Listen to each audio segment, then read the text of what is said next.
Today, I'm going to briefly talk about today's elections and then the secret talks between U.S. and Russian officials, the current China COVID lockdowns affecting the iPhone 14 rollout, as well as the biggest Powerball jackpot ever.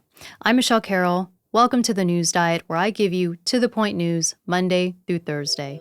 Well, today is the election day that will determine what political party will gain congressional majority and also the governorships and other positions around the country. I figured that I'll leave the bulk of this coverage for tomorrow when we actually have the results, because at this point the commentary is mostly coverage of the more sensational campaigns and partisan fighting, so I'd rather wait until I can talk about something more tangible and real. If you're looking for a breakdown of midterm elections generally, then feel free to check out an episode I did just a few weeks ago doing just that. If you're interested in the election results, then be sure to tune in tomorrow once all the votes have been counted. With the Russia-Ukraine war now reaching close to 9 months of nonstop conflict, reports are starting to come out showing that the U.S. and other Ukraine supporters are starting to grow impatient with the lack of progress towards a resolution. Both Russian President Putin and Ukrainian President Zelensky have continued to double down on their stances, with both leaders essentially refusing to sit down with the other. And the longer this fighting goes on without even light at the end of the tunnel,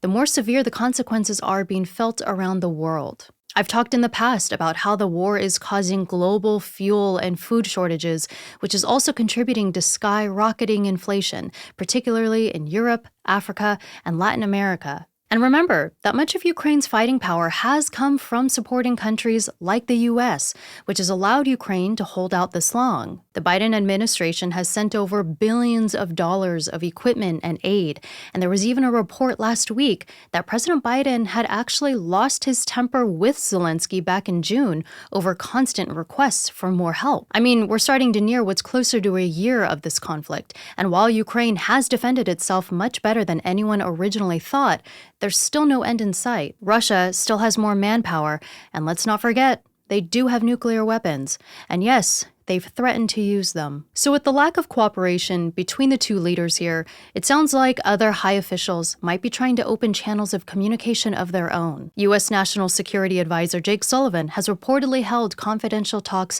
with aides to Putin, not to so much settle the conflict, but more to de-escalate tensions, particularly regarding the use of nuclear arms. Neither the U.S. nor Russia have confirmed these talks, but according to the report in the Wall Street Journal, these conversations have been ongoing for months. Apparently, Mr. Sullivan is an advocate for keeping lines of communication open regardless of ongoing tensions. No official reports or announcements have come out of the White House regarding its desire for a resolution, but now that we're entering the winter months and the consequences of the war are going to get tougher when freezing regions can't afford or don't have access to energy, we'll see how long the fighting can go on without at least some kind of exit plan.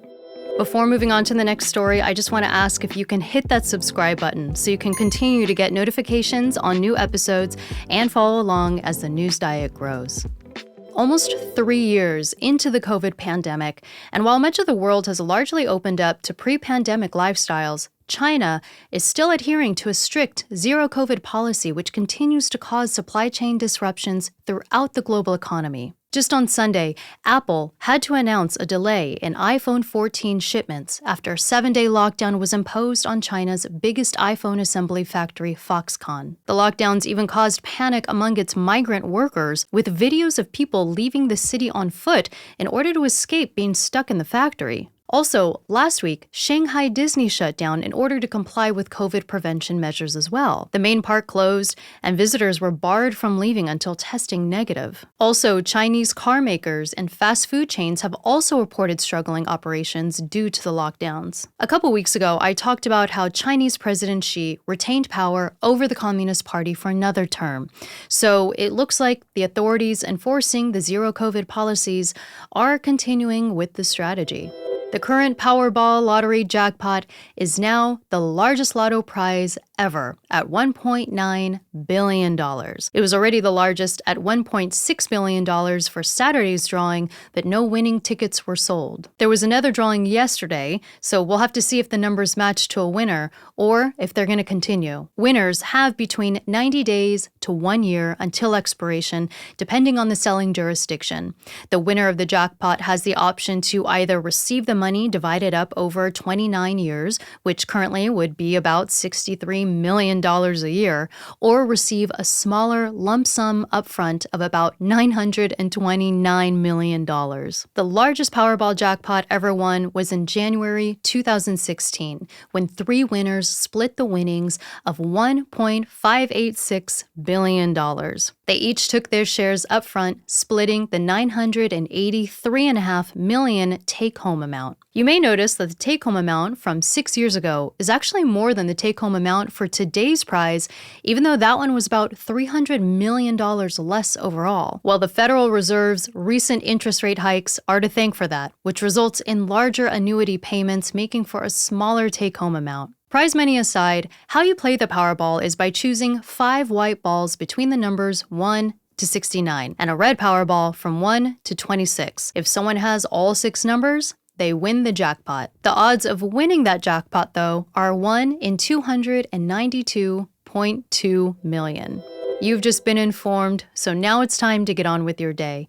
I'm Michele Carroll. Thanks so much for listening. If you enjoyed the episode and want to continue following a healthier alternative for staying informed, where I forgo partisan fighting and fear-driven narratives and just get to the point, then please be sure to hit that subscribe button, as of course you'll get more of this show in your feed, and also you'll be helping this new channel grow and reject sensational media. Thank you so much for your support, and I can't wait to see you in the next episode.